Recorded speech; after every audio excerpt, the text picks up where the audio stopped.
الحمد لله وسلام على عباده الذين اصطفى خصوصا على سيد الرسل وخاتم الأنبياء وعلى آله الأتقياء وأصحاب الأصفياء. أما بعد وأعوذ بالله من الشيطان الرجيم. بسم الله الرحمن الرحيم. ومن حاجك فيه من بعد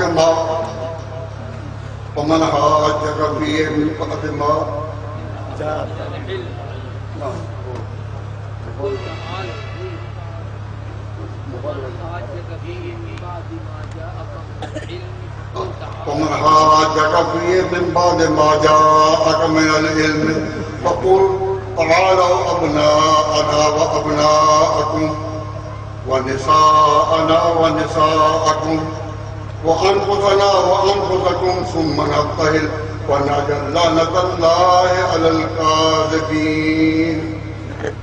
قال النبي صلى الله عليه وسلم أنا آخر الأنبياء وأنتم آخر الأمم. اور كما قال النبي صلى الله عليه وسلم. صاحب صدر گرامی قدر، واجب الاحترام علماء کرام، بزرگان قوم، سامعین عزیز، دوستوں اور بھائی، آج ایک لمبی مدت کے بعد پاکستان میں ختم نبوت کے ان شاہدین کے ساتھ اللہ تعالیٰ نے اس فتح مبالغہ کانفرنس میں حاضر ہونے کا موقع عطا فرمایا.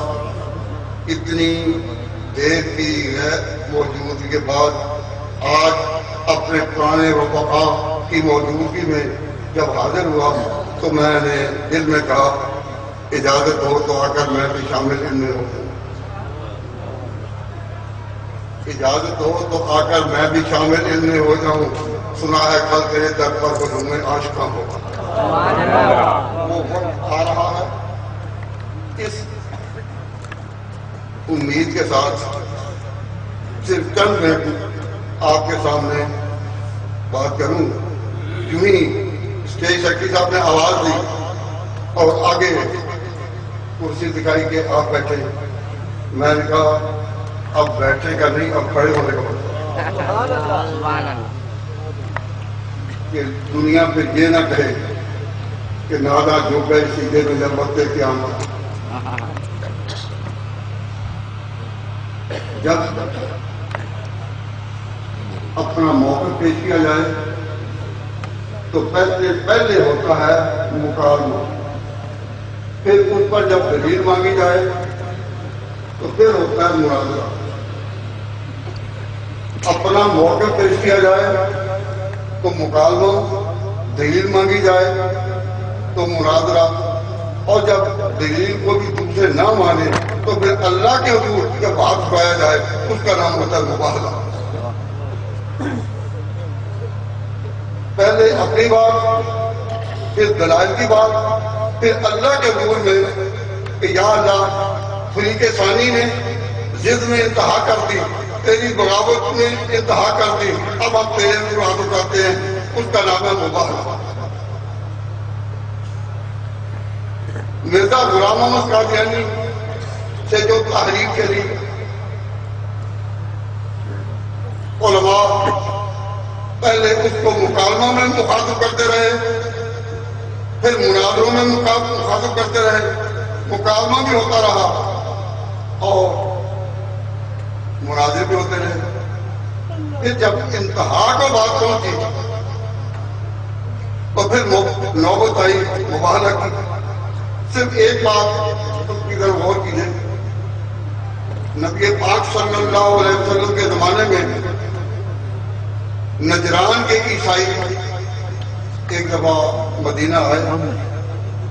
حضرت صلی اللہ علیہ وسلم کے ساتھ انہوں نے گفتگو کی، کچھ مسائل حضور نے بیان کیے، پیش کیا، لیکن جب وہ نہ مانے تو پھر حضور اکرم صلی اللہ علیہ وسلم کو اللہ تبارک و تعالیٰ جل شانہ نے حکم دیا ومن حاجک فیہ من بعد ما جاءک من العلم کہ اے میرے محبوب اب اگر یہ ضدی کرتے رہے ہیں تو ان کو کہو کہ اب ہم خدا کے حضور میں گڑ گڑا کر دعا کریں کہ جو جھوٹا ہے اس پر اللہ کی لعنت۔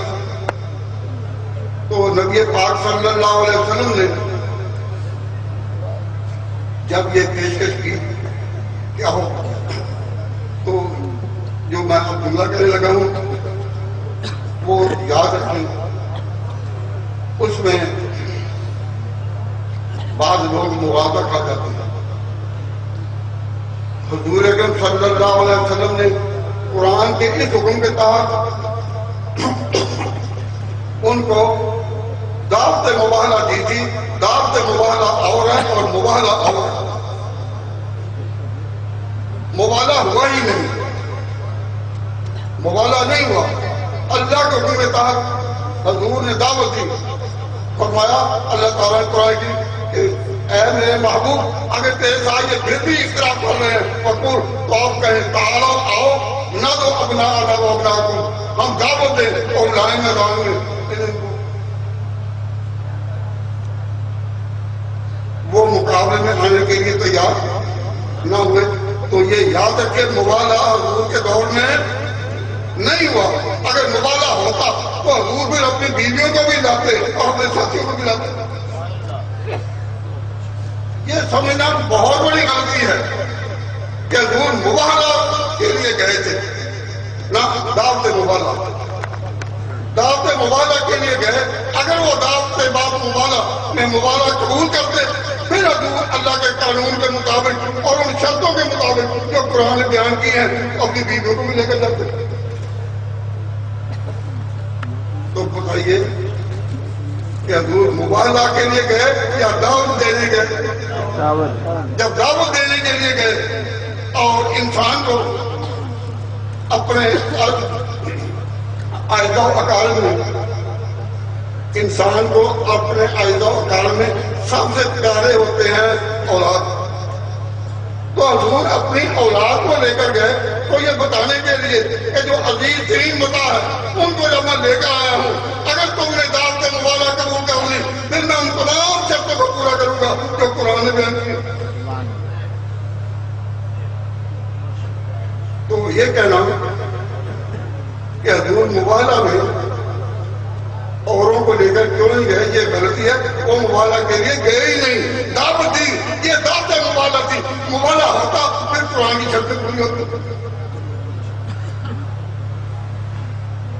تو میں اس طرح توجہ دلا رہا ہوں کہ چناب کے 2 پلوں کے پاس حضرت مولانا چنوٹی جب گئے تو انہوں نے بالکل سنت کے مطابق دعوت مباہلہ دی، دلائل پیش کیے، مناظرے کرتے رہے، مقابلہ کرتے رہے، لیکن جب قادیانی اپنی ضد پر ڈٹے رہے تو یہ مرد مجاہد دعوت مباہلہ کے لیے وہاں پیش ہوئے اور انہوں نے دعوت قبول نہیں، قادیانی نے دعوت قبول نہیں کی۔ اس طرح حضور کے سامنے ان آنے والے نجران کے عیسائیوں نے دعوت قبول نہیں کی۔ تو میں یہ اس لیے کرتا ہوں کہ لوگ پوچھتے ہیں جی فتح مباہلہ عنوان کا مطلب کیا؟ تو اتنی بات ذہن میں رکھنی کافی ہے کہ فتح مباہلہ کا مطلب یہ کہ مباہلہ کی دعوت دی، جب وہ مناظروں میں بات کو نہیں مانے، دلال کے ساتھ نہیں مانے، مکالمے کو بیکار کر دیا، مناظرے کو بیکار کر دیا، تو مباہلہ کی اجرا تھی۔ مرد مجاہد نے دعوت مباہلہ دی، انہوں نے اس کی اجازت میں یہ ہم کی کانفرنس نوٹ کر رہے ہیں۔ صرف 2 لفظ کہوں گا اور اس کے بعد بات کو ختم کرنے کی کوشش کروں کہ قادیان میں مرزا غلام احمد نے دعویٰ کیا تھا کہ خدا نے اس بستی کا نام رکھا ہے دارالامان۔ دارالامان کا معنی کیا؟ کہ جس میں امن ہی ہوگا، امن رہے۔ دارالامان جب نام رکھا اور خدا کے نام پر رکھا اور کئی ان کی تصریفات ہے جن کے نیچے لکھا ہوتا ہے کہاں سے یہ لکھا ہوئی القادیان دارالامان. اور جس طرح ہم مسلمانوں کے جلسے ہیں قادیان میں جب ان قادیانیوں کا جلسہ ہوتا تو وہاں ان کے عقیدے کے مطابق نعت پڑھی جاتی اور کہا یہ قادیاں ہیں خدا کی بستی, یہ قادیاں ہیں خدا کی بستی, یہ تخت گاہ رسول حق ہے. یہ قادیاں ہیں خدا کی بستی, یہ تخت گاہ رسول حق ہے. خدا قادر کا ہے یہ وعدہ, یہ بلدہ دارالامان ہے. قادیانی لٹریچر میں یہ حوالے سارے اس کے موجود ہیں. یہ کیونکہ کوئی مناظر کی اسٹیج نہیں کہ میں وہ حوالے پیش کروں, لیکن دعوے سے کہتا ہوں قادیانی لٹریچر میں یہ دعویٰ موجود کہ یہ قادیان دارالامان ہے. اور اس پر مستدار یہ کہ قادیان میں ان کا ایک نعت خان یہ الفاظ پڑھتا ہے کہ یہ قادیاں ہے خدا کی بستی, کہ تخت گاہ رسول حق ہے. خدا قادر کا ہے یہ وعدہ, یہ بلدہ دارالامان رہے گا. 1947 میں جب ملک تقسیم ہوا تو وہ دعویٰ وہ وعدہ اس بلدہ کا یا جو بھی تھا وہ باقی رہا یا فسادات کی لپیٹ میں قادیان بھی آ گیا. تو اب یہ ہو سکتا ہے کہ وعدہ ہو خدا کا اور سکھ اس کو اٹھا کر رکھ دیں. سکھوں نے جب بھارت کی اور مجھے پنجاب میں وہ گھومے تو ان کے عقیدے کے مطابق خدا کا جو وعدہ تھا وہ کس نے غلط کر دیا؟ سکھوں. اس وقت ان کو احساس شاید ہوا ہو کہ ہم نے خدا کے نام پر جو وعدہ, جو خدا کے نام پر ہم نے دعویٰ کیا تھا کہ دارالامان, اور یہ دارالامان تو نہیں رہا. اور کچھ بھی جو سمجھ ہوتی تو جب یہ پاکستان آئے تو اپنی بستی کا نام ربوہ نہ رکھتے, یہ دوسری غلطی کی. ربوہ کا لفظ قرآن کا ہے, آوائیہ ہمارا ربوہ تنظاد کرانے کو مائی کہ ہم نے عیسیٰ اور اس کی والدہ کو بنا دی. ربوہ ایک قلعے کے پاس بنا دی. انہوں نے اس آیت کے ساتھ کیا ہمارے لیے ربوہ ہے. جس طرح قادیان دارالامان نہ رہا, قادیان دارالامان نہ رہا, ربوہ پھر ان کے لیے جائے پناہ نہ رہا. نہ وہ دارالامان رہا نہ یہ جائے پناہ رہا. اور پہنچی وہیں تک آج جہاں کا کبھی تھا. تو گزارش یہ ہے کہ مرزا غلام احمد کے اس دعوے اور قادیانیوں کی تروتاز کے بعد دنیا کے سامنے اللہ والے اٹھے اور علماء, زعماء, درویش, فقراء, مسلمان, ہر طبقے کے مسلمان اٹھے. علماء میں سے دیکھو تو دیوبند کے بڑے محدث مولانا انور شاہ صاحب اور ان کے پورے ترامزہ مولانا بدر عالم, حضرت مولانا عزیز کاندھلوی, حضرت مولانا مفتی محمد شفیع, حکیم الاسلام قاری محمد طیب, سب کے سب میدان میں آئے. اور صحافیوں میں, دنیوی تعلیم والوں میں, مغربی تعلیم والوں میں ڈاکے اخباروں کے خلاف اٹھے.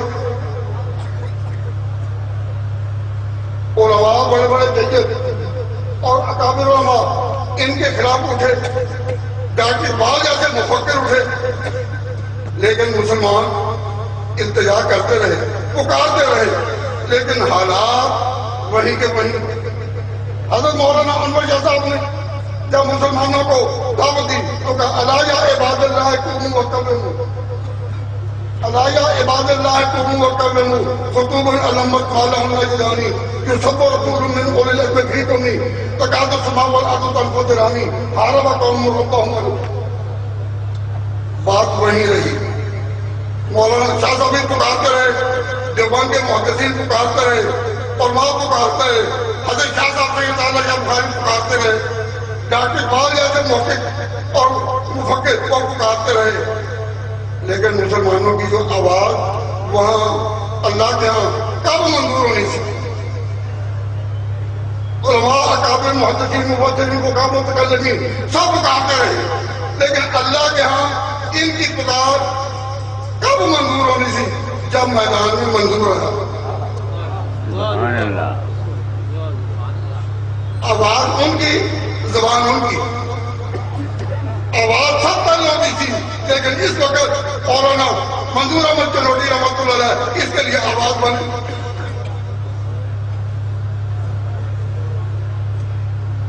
یہ مطالبہ، اس کے پیچھے دلائل سب ان حضرات نے مہیا کی ہے. حضرت شاہ صاحب رحمۃ اللہ علیہ دیوبند والے، اور حضرت مولانا عطاءاللہ شاہ بخاری، مولانا ظفر خان، ڈاکٹر اقبال، ان سب کی آواز تھی. یہ منظور کب ہوئی؟ منظور کب ہوئی؟ جب منظور سامنے آیا. اور مولانا منظور احمد چنوٹی رحمۃ اللہ علیہ اس وقت اس ادارہ دعوت ارشاد کی طرف سے نہیں، پورے مسلمانان پاکستان کی طرف سے جتنی جماعتیں دینی کام کر رہی تھیں، جمعیت علماء اسلام ہو، کیا تنظیم اہل سنت ہو، کیا مجلس احرار ہو، یا ختم نبوت ہو، جتنی جماعتیں بھی دین کا کام کر رہی تھیں، ارشاد و توحید سنت کو اپنی بھی، یہ سارے کے سارے ملے اور انہوں نے مولانا چنوٹی کو اپنا نمائندہ، صاحب نے مل کر اپنا نمائندہ. تو مولانا منظور احمد چنوٹی کوئی ایک جماعت نہیں، وہ ایسے شخصیت ہے کہ جن کے ساتھ یہ ساری جماعتیں سپورٹ پہ تھی اور وہ موضوع آگے تھا. آج الحمدللہ یہ 49 سال ہو گئے اور مجھے یاد آ رہا ہے کہ جب مولانا نے یہ بد دعا کی، مغالہ میں بد دعا کی کہ یہ سامنے تو آتے نہیں، یا اللہ ہم نے اور ان میں جو جھوٹا ہے وہ پہلے مرے، اس کا آخری وقت پہلے ہے. تو مجھے یاد پڑتا ہے آج 50 سال کے بعد تاجیز نعمت کے طور پر کہہ رہا ہوں کہ اس کا مسودہ بد دعا کر میں نے لکھا. آج الحمدللہ ان کی وفات کے بعد ان کا پلیٹ فارم کمزور نہیں. ایک بات ملک کے ہر گوشے میں پہنچا دو کہ مولانا چنوٹی کی وفات کے بعد ان کا پلیٹ فارم کمزور نہیں، بلکہ مولانا الیاس چنوٹی دامت برکاتہم نے اس پلیٹ فارم کو اس طرح سنبھالا ہے کہ جہاں وہ چھوڑ گئے تھے یہ آگے بڑھے گا، آگے بڑھے گا، آگے بڑھے گا. ایک وقت تھا کہ ہندوستان میں میوات کے علاقہ میں مولانا الیاس دہلوی رحمۃ اللہ علیہ نے ایک آواز اٹھائی. وقت آیا کہ وہ آواز ساری دنیا کی آواز بن گئی. جب اس اللہ تعالیٰ کی مدد سے بعید نہیں، ہم طاقت نہیں رکھتے، وہ طاقت رکھتا ہے. اگر الیاس دہلوی کی آواز پوری دنیا کی آواز بن سکتی ہے تو الیاس چنوٹی کی آواز بھی ساری دنیا کی آواز ہوگی. آج جو جن خیالات کا اظہار کیا گیا، اللہ تعالیٰ کرے کہ جہاں باثر اقتدار لوگ معاملے کو سمجھے کہ مولانا چنوٹی، مولانا الیاس چنوٹی دامت برکاتہم یہ اکیلے نہیں ہیں. جس طرح مولانا منظور چنوٹی کو تمام جماعتوں کی تائید حاصل تھی، آج کی یہ فتح والا کانفرنس زبان حال سے بتا رہی ہے کہ ان کو بھی ان سب کی تائید حاصل ہے. باقی حضرات ان کے اپنے اپنے کام کرنے کے پلیٹ فارم میں، لیکن اس نقطے پر جمع ہے یا نہیں، اس کو بلا تشبیہ کہتا ہوں، بلا تشبیہ کہتا ہوں. جس طرح خاتم النبیین کی نبوت میں پہلے سب انبیاء کی نبوت جمع ہے، تو ختم نبوت کا کام کرنے والوں میں، ختم نبوت کا کام کرنے والوں میں بھی خاص طور پر اس پلیٹ فارم کے اندر ساری جماعتیں، ساری تنظیمیں، ساری جماعتیں، ساری پکڑیں